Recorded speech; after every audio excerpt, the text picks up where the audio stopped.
Silva was doing the press conference tonight?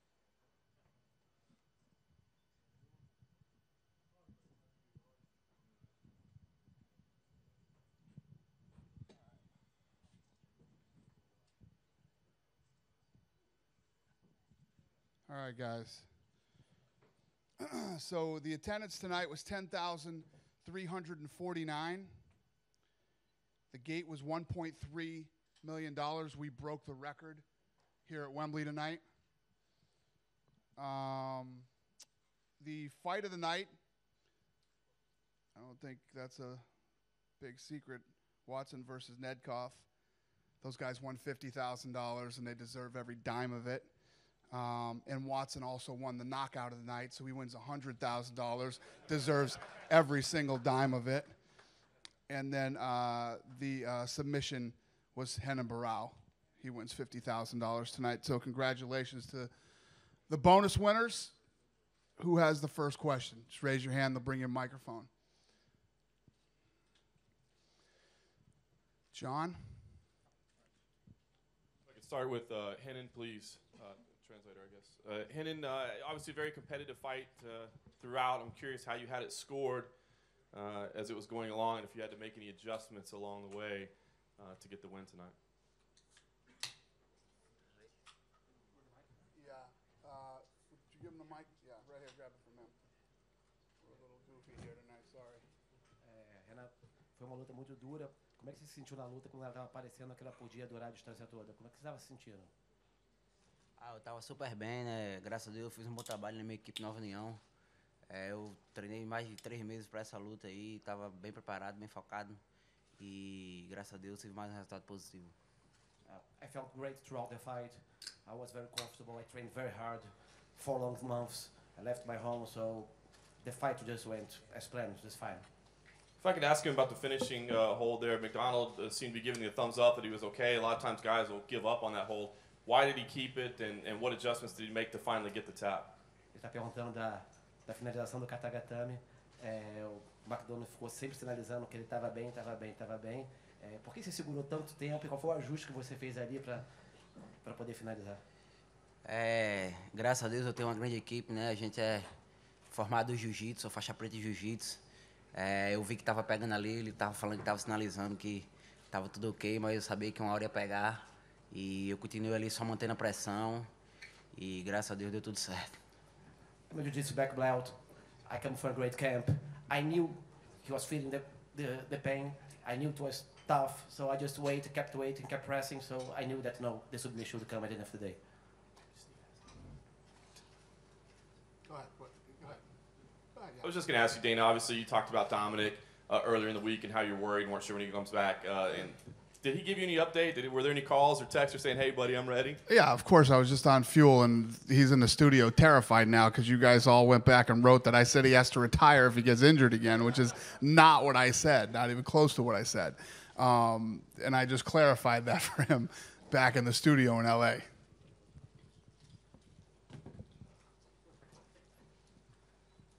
Question for Tom Watson over here. Can I borrow some money? No. Your game plan was very Thai boxing based almost. It looked clinch and knee and then elbows across the top. Why did you adopt that strategy in particular? You know, the thing with Nedkoff is he's an aggressive guy. He comes forward, and I watched some of his fights, and the guys that fight him basically scared of him. You know, they're backing up. So I just wanted to get in his face, push the tempo. And that's why at the end of the first round I stood up, you know, to make a point, like to say, come on, that's what you got, let's keep going. I'm going to stay here all night. So Thai boxing, I don't know. I mean, it's an MMA fight. You know, it was fun. And what was with the post-fight declaration of war against people on testosterone? You know, that's what I think. You know, people can disagree with me all they want. I'm in the industry. I fight.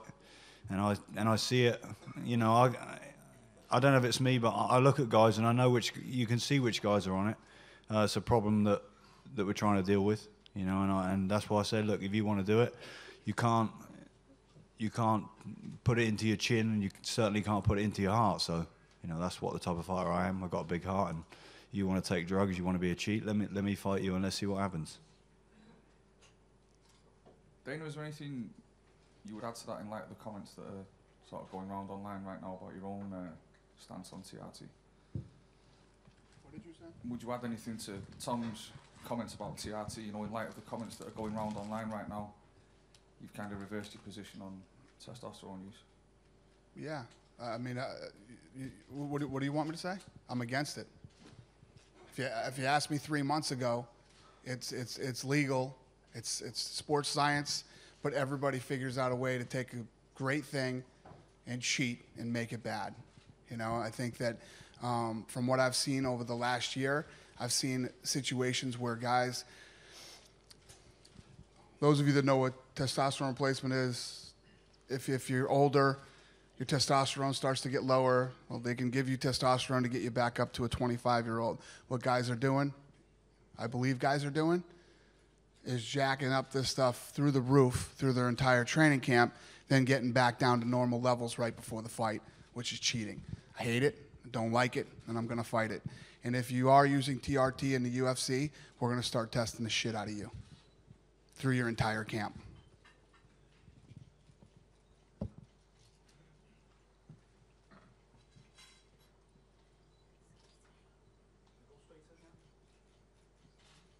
Is it still working? Yeah. Just a question for Gunnar, really. It's similar to Tom tonight. You seem determined to stay on your feet and show fans, the UK fans, possibly something that, you know, a lot of submissions recently and stuff. Was that typically because, specifically about the opponents, or because you were in the UK and, you know, UK fans like to stand?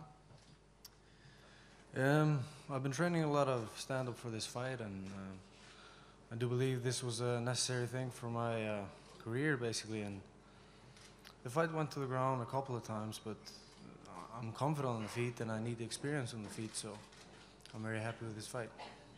You seem like the guy in the welterweight division nobody else wants to fight, but yesterday Matt Riddle came out and said he'd love to fight you next. Is that a fight that interests you, Matt Riddle, maybe? Yeah, sure. Did you catch his fight tonight? Did you think of his performance, or? I don't think I saw it, no.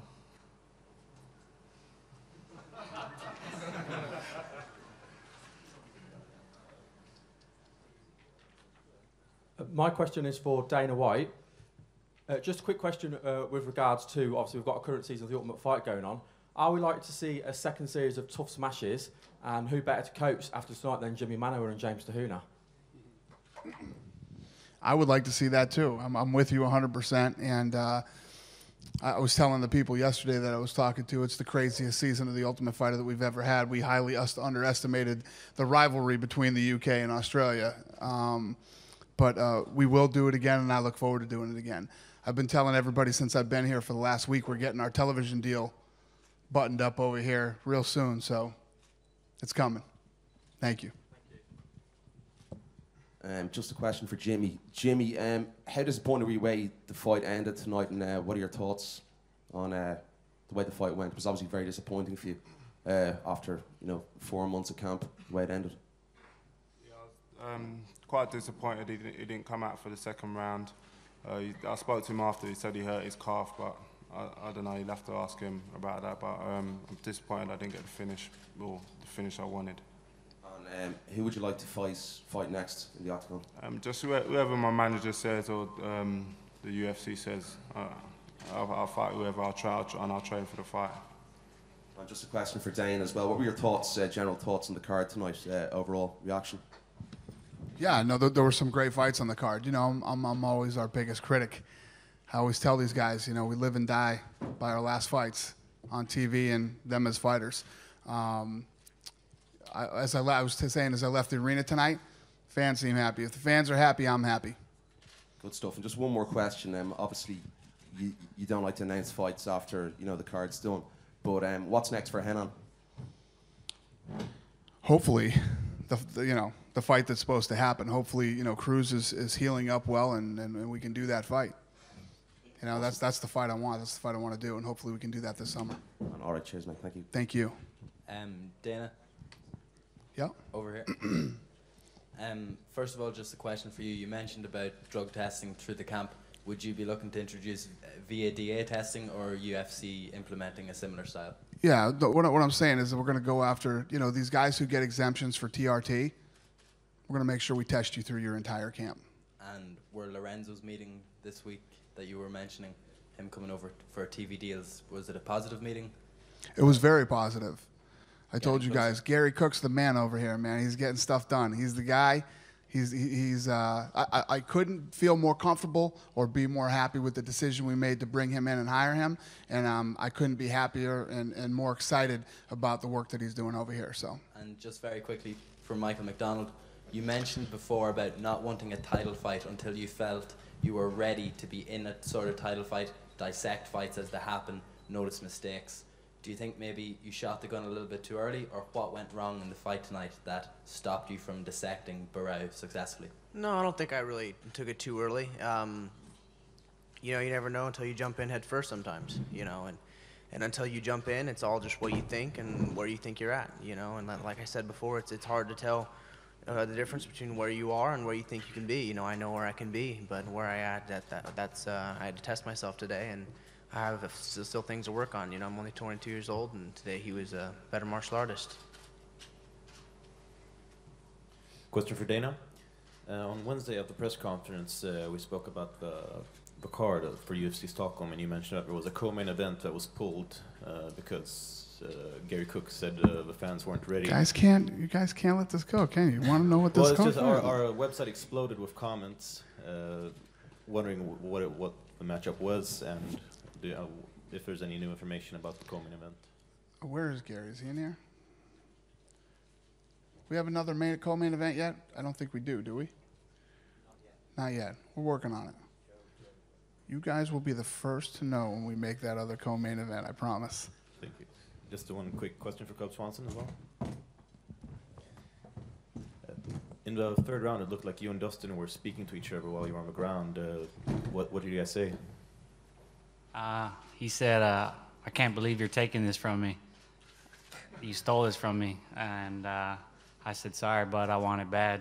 I said, I still like you, though. Just a follow-on question for Cub Swanson. Over here. You seem to be putting everything into your punches in the first round. Were you trying to put them out early? Or, and then did that affect your performance in the later rounds? Yeah, I think I was trying to hurt him early. I got a lot of hate in my punches, and I was trying to finish him. I don't know if you know this, but 3-round fights, they hurt. Tomorrow I'm going to be sore, so I wanted to take him out early. I want to show my dominance in the division. But he was tough as nails, and I had to suck it up and fight all 3 rounds. And a question then from Michael McDonald. Early on in the head and arm choke, you were given the thumbs up. It looked like everyone was okay, and then you seemed to just tap out of the blue. What changed your mind, or what was happening? I lost air. He kept squeezing. It happens.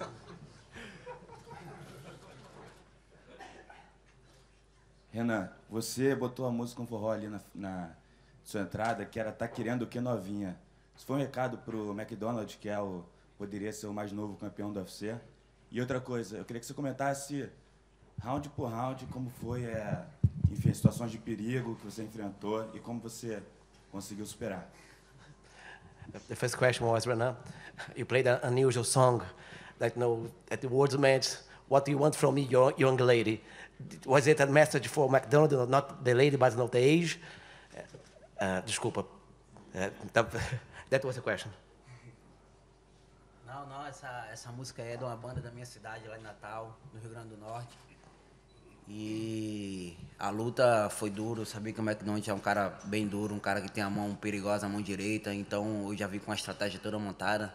Meus professores já tinham falado que ele era perigoso e para mim correr sempre pro meu lado direito, né, e ter cuidado com a mão dele ali, e não ficar jabeando tanto, e não trocar tantos golpes ali, esperar mais ele vir me atacar, que ele se abrir um pouco, que eu sabia que ele queria jogar a mão direita, então foi isso que eu fiz, só seguir a estratégia e tentar ficar ali na briga corpo a corpo, que eu vi algumas lutas deles que ele dava alguma cansada, já se ficava um pouco fadigado, ficava um pouco mais lento na musculatura, então foi isso que aconteceu, eu só fiz o que minha equipe falou para me fazer, meus professores, Jair da Pederneiras, Eu só segui a estratégia mais uma vez, graças a Deus deu tudo certo.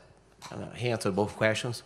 For the first question about the song, said no, had nothing to do with him, just a band from his hometown, and he just felt like playing that. No, there's nothing to do with the fight or McDonald or anything like that.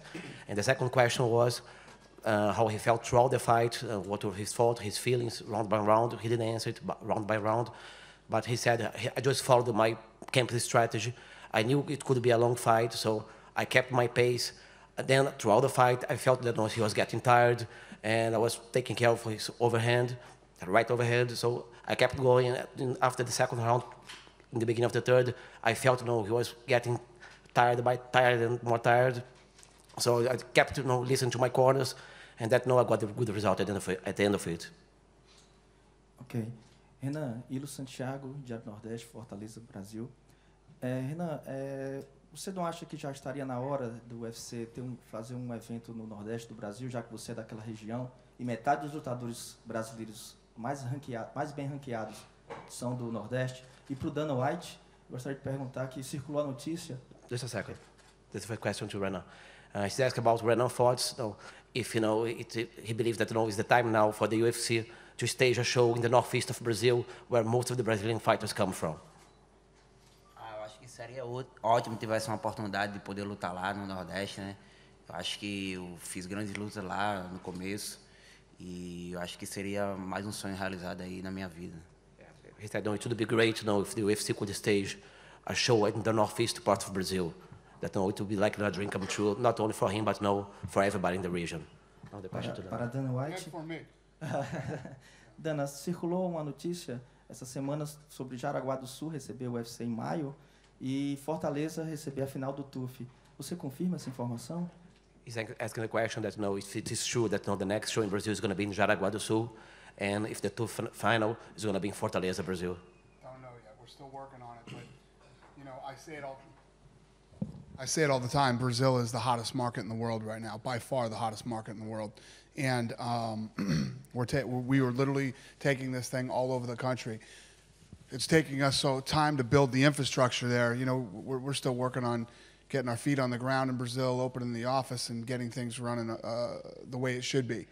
Lorenzo is going to be spending a lot of time in Brazil over the next couple of years. Question for Tom. Tom, in the past, you've been pretty vocal about the people who you'd like to fight. One person springs to mind in particular, Hector Lombard. Has your feelings changed towards Hector, or is there anything else that you might want to add to certain things you've said in the past about him? I'm not sure what, in the past I called him out because, we were both outside the UFC and he was the biggest name outside the UFC. I don't have a personal issue with him. I think he's a beast. I think he was very impressive, and I think really he's further up the middleweight division than me right now. But, I don't care. Whatever Joe Silva says, I'll do it. It really makes no difference to me. Question for Dana White. Dana, you mentioned TRT just now, and just keeping on that theme for a moment, that obviously eventually the wish is to eradicate all kind of banned substance taking in sport. Would you like... Some people think obviously the UFC is the company that tests fighters. It isn't. It's the commissions. Would you like to see every fighter who you sign up on any contract sign up to the voluntary anti-doping agency so that they're all randomly tested? And in that way, there's a kind of transparent procedure for these guys being clean. I always tell you guys we're regulated by the government. We have the strictest regulation in sports. Okay, if the other sports were under the same regulations we are, there'd be a lot of guys getting busted left and right in other sports, And not to take a jab, I'm just being honest. The TRT thing is legal. The commission lets guys use testosterone replacement therapy. I believe that guys are cheating on it. I truly believe that guys are cheating on it. And I don't like to see a natural gifted athlete go in and fight against a guy who has been jacked up on TRT for 3 months. And, the other problem with TRT, the other problem that I have, you get 4 guys together, 4 smart guys who can have a educated conversation about testosterone replacement therapy, they'll give you 4 different answers. Okay? So when it's that vague And that many people don't understand it. Nanograms and this ratio to that ratio and all this bullshit, okay? When you sit down and you start talking about it, it's not fair. It's not fair. And if your testosterone level isn't high enough, maybe you're too old to fight. But if everyone is signed up to the voluntary anti-doping agency, then they're open. That's a whole, yeah. That's a whole. We're talking a whole nother ball game here. Okay. I come out and talk about TRT. You guys go here. Let's go here. I thought, you know what I mean? We're regulated by the government. I'm saying that testosterone replacement therapy is legal. Well, I think we should test guys all the way up until their fight to make sure that the entire training camp, their limits are where they're supposed to be. They're at the legal limits, their whole camp.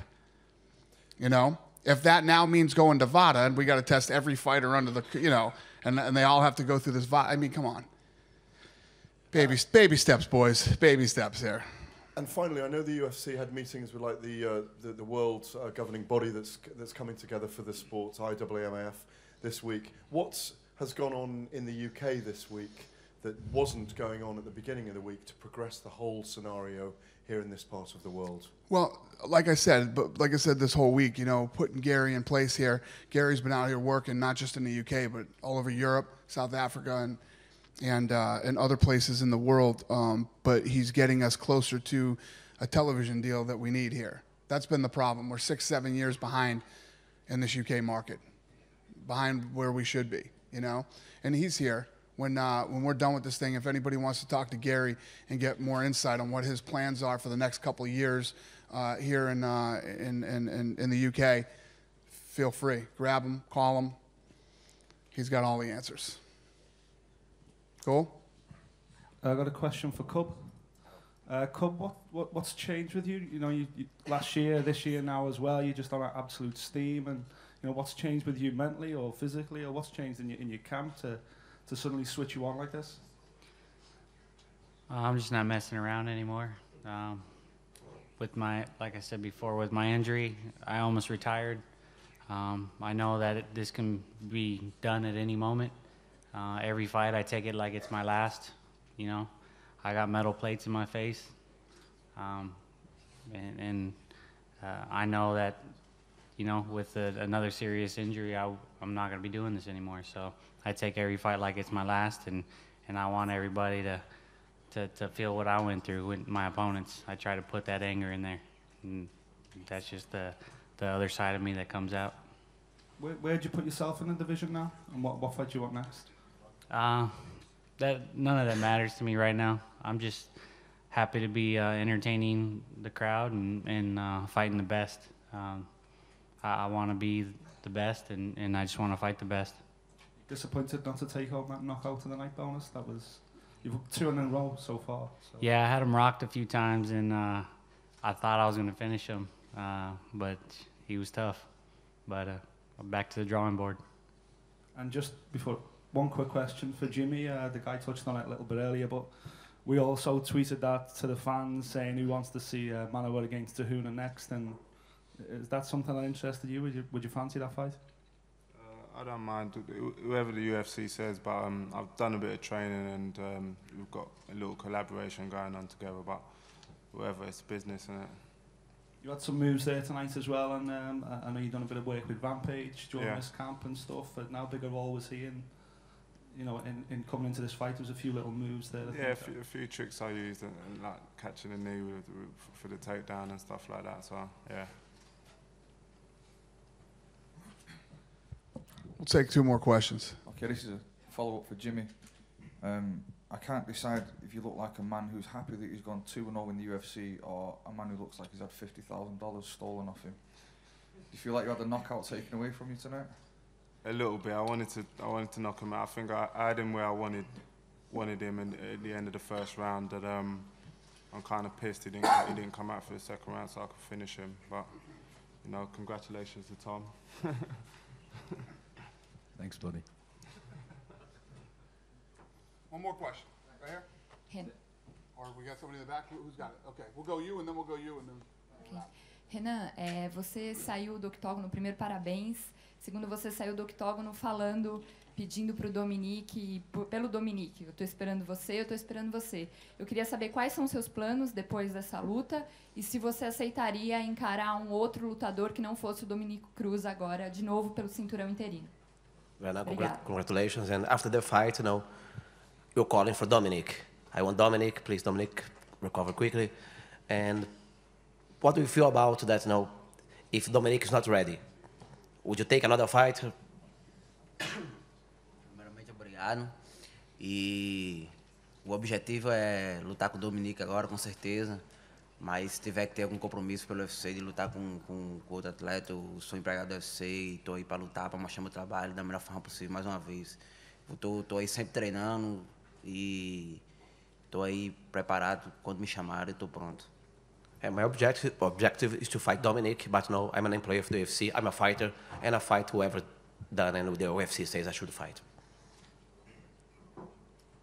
Just a question for Dana. Dana, one of the judges in the Mills and Riddle fight scored the fight 29-28 to Che. What was your take on that? I mean, what do you say to that? That's what I thought. It's just, it's insane. I mean, nothing shocking anymore. It's just like, wow. Was there a mistake? Yeah, it was a mistake making that guy a judge. Yes. I mean, it's crazy. Some of the stuff that, what fight was it? Let me ask you guys a question.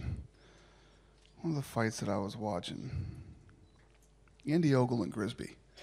Who do you give the first round of Andy Ogle and Grisby? Anybody remember that? You give Grisby?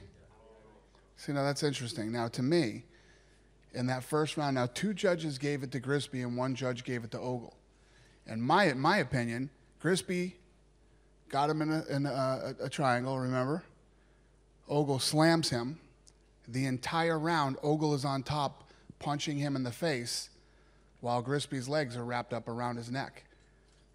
Ogle landed 30-something unanswered shots to the body and to the head, yet 2 judges give it to Grisby, and some people here thought Grisby won too. Grisby didn't land any shots. Grisby laid there in a triangle that he didn't pull off, and half of the round his legs were open and weren't even in a submission. Yet the whole time Andy Ogle was punching, elbowing to the body and face. I gave the first round to Andy Ogle. So then I've said, I got to see what these judges, what they gave him. And 2 gave it to Grisby and 1 gave it to Ogle. So sometimes it is tough to because I wanted to ask the media that and see what you guys thought of that fight, because the first round I absolutely 100% gave to Ogle. So I gave all 3 rounds to Andy Ogle. So it's tough. All right, one more. What do you got? Yep, you. We've heard the talks about the UFC TV deal changing, and there's also a new arena opening up in Scotland. Is that going to make maybe a show in Scotland possible? To put a show in Scotland? Yeah. There's a new arena just opening up. What Gary's working on right now is he wants to put together dates. London, Dublin, Northern Ireland, Scotland, Manchester, all these destinations. Set a 3-year schedule where they're the same dates every year. We go to these same places, and not just events, but big events with expos around them and things like that. So yeah, Scotland too. Scottish market would love that. What's that? The Scottish market would love that. Yeah, so will we, brother. Believe me, we're long overdue. Thank you guys so much for your support. We appreciate it. Have a good night.